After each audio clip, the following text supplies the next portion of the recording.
R&D yang mahal, proses transisi yang mahal ini kepada masyarakat, pada rakyat kecil. Itu maksud saya inflasi hijau, Prof. Mahfud. Jadi greenflation itu ada istilah itu, tapi penjelasan Gibrannya yang tidak tepat. Dan juga ternyata paslon yang lain juga tidak paham. Saya akan mulai greenflation itu dari transisi energi, karena ini erat hubungannya erat.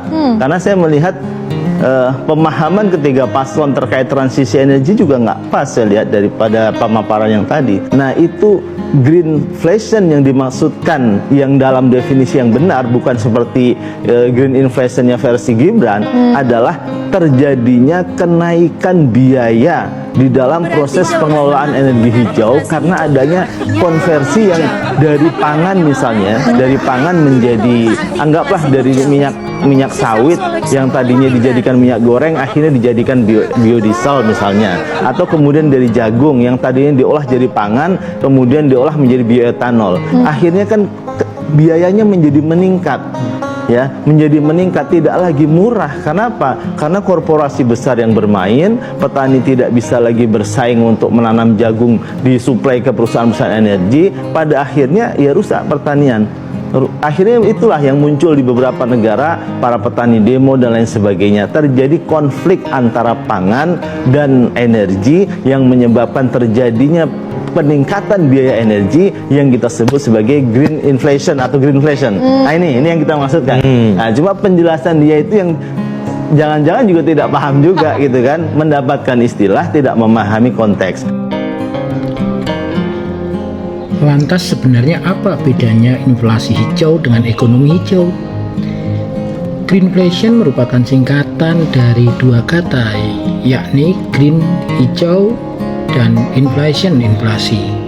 Berdasarkan blog kamus Cambridge, greenflation diartikan sebagai kenaikan harga akibat peralihan ke ekonomi hijau. Jadi ada kaitan antara greenflation dan ekonomi hijau. Mengutip ekonomi iklim dari Columbia Business School, Gernot Warner, yang menukil pernyataan Direktur Eksekutif European Central Bank Isabel Schnabel pada New York Times, greenflation merujuk pada kenaikan harga dan krisis tenaga kerja yang terjadi seiring dengan transisi ramah lingkungan. Kenaikan harga terjadi lantaran perusahaan mengeluarkan anggaran lebih untuk melakukan transisi energi, mengingat biaya penggunaan energi hijau dianggap masih lebih mahal dibandingkan fosil. Faktanya, fenomena greenflation ini telah memicu demo di negara-negara Eropa. Salah satunya adalah demo rompi kuning di Prancis, seperti yang disebut oleh Gibran.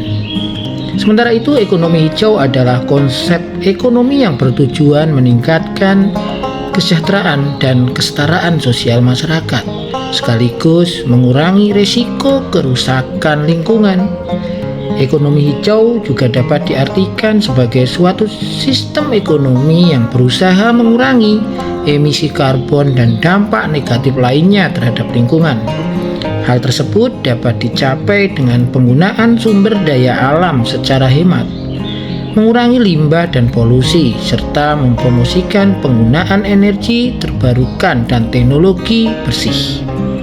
Pemerintah Indonesia juga telah menyiapkan program Green World sebagai langkah mitigasi untuk menghadapi perubahan iklim. Tentu langkah ini meliputi bauran kebijakan baik secara substansi, kelembagaan maupun pembiayaan. Salah satu bentuk dari langkah tersebut adalah tersubstitusinya aspek perubahan iklim dalam rencana pembangunan jangka menengah sosial. Adapun upaya yang ada di dalamnya meliputi peningkatan kualitas lingkungan hidup, peningkatan ketahanan bencana dan perubahan iklim, serta penggunaan rendah karbon. Melalui pertumbuhan ekonomi hijau diharapkan sektor industri ekonomi dapat terintegrasi untuk mewujudkan penggunaan sumber daya alam secara bertanggung jawab mencegah dan mengurangi polusi, serta menciptakan peluang peningkatan kesejahteraan sosial dengan membangun ekonomi hijau. Jadi jawaban Prof. Mahmud itu sudah tepat. Persoalannya adalah Gibran sendiri yang tidak memahami jawaban yang disampaikan oleh Prof. Mahmud. Jadi sebenarnya yang tidak paham itu siapa? Yang bertanya atau menjawab. Jadi kalau suruh menjawab lagi dan mencari jawabannya sampai seperti itu ya tidak tepat.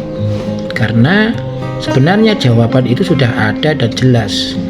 Persoalannya adalah jawaban yang diharapkan Gibran bisa jadi sesuai dengan contekan atau sesuai dengan apa yang dia pelajari.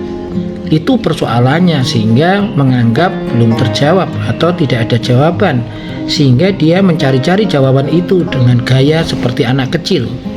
Nah, jelas sudah bahwa ya greenflation atau green inflation itu sudah jelas terjawab bagaimana cara mengatasinya.